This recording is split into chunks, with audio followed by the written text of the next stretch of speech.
Trinity! Trinity! The recording's about to... She's supposed to be here. Where? Trinity! Where are you? Aww. Hey guys, my name is Dr. Film, and I'm not qualified to be a doctor. Today, in this video, I'm taking a look at episodes 6 and 7 of the What If series. Before we get started, you should know that this review will contain some spoilers from the series. And you can check out my previous review of episodes 3, 4, and 5 of the same series. So, without further ado, let's get this show on the road, people! Let's get this show on the road! Hey, that's what I said! How you doing, Goofy? How's life? Well, he's dead. Episode 6. What if Killmonger rescued Tony Stark? This episode is one of those what-if stories that I didn't see coming. The writer did so well showcasing what happens if Killmonger saved Tony, and why. And as the story continues, you would become fascinated by watching these two characters together as they make decisions that would change the course of their lives forever. But you would still be on the edge knowing that Killmonger can't be trusted because, well, he's a bit crazy. As for the downsides, I guess the only downside I can think of is when Killmonger kills Tony, you would instantly be familiar with his plan, and you would know how the story ends. Sure, there was this big climax near the end, but it wasn't exciting or intense. Also, this is just my opinion. Why are the creators so keen on killing off Tony Stark over and over again in this series? No, I'm not even joking here. He died in episodes 3, 5, and now this episode. I mean, seriously guys, what do you have against this character? What's gonna happen next? Does Tony die by a giant bell falling on top of him? No, that's too silly now. Maybe he dies by getting eaten by a shark? No, that's too graphic, no. Maybe...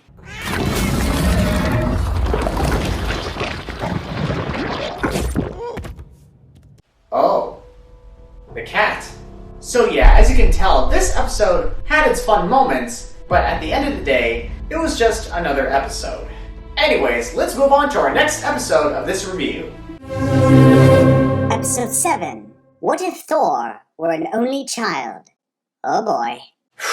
Man, I gotta tell you, this episode has to be the most bizarre of the whole series. Not to mention, it's written by the same writer who wrote episode 4. Yeah, the same guy who wrote the Doctor Strange storyline. That's crazy! Nonetheless, here are some things that I liked about the episode. The style was gleeful, the characters were fun, and Chris Hemsworth did so well portraying a fun side of Thor that I didn't see before. Hey, that rhymes! Thor before, Loki, Choki. My name is Mabel. It rhymes with table. It also rhymes with glable. It also rhymes with schmable. Dude, we should be writing this down. Oh, and the fight between Captain Marvel and Thor was incredible to watch. I mean, wow. This is one of those fights that you didn't think was going to come true. But here we are.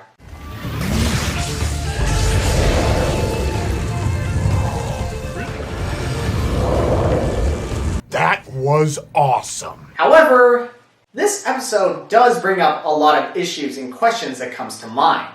I mean, there's a lot to talk about in this episode, but there is this one thing that bugs me the most. For example, how the heck is Thor still worthy of holding Mjolnir when he's doing nothing but being irresponsible, mean, and partying like a wild animal? Except that he's in his freaking 30s, man! In fact, didn't Odin say this in the movie Thor? Whosoever holds this hammer, if he be worthy, shall possess the power of Thor.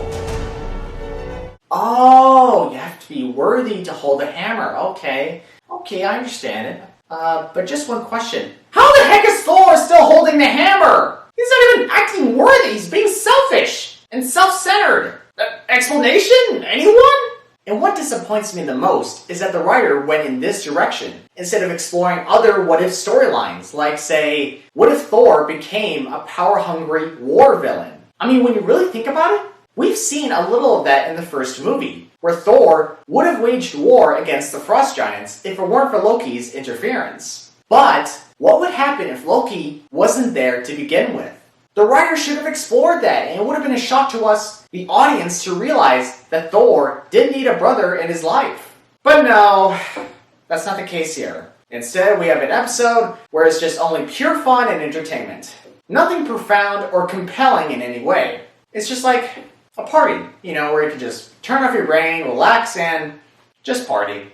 Let's party! Well guys, that's it. That's the end of my review of episodes 6 and 7. I hope you enjoyed it. If you did, please leave a like and subscribe to my channel for more of my content. And you can follow me on Instagram at DrFilmRotzes for updates on my channel. Thank you all so much for clicking and watching this video. It really means a lot.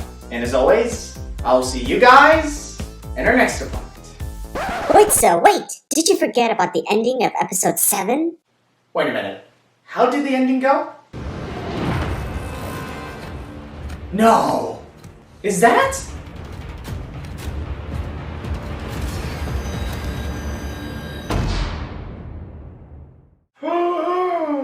He's back?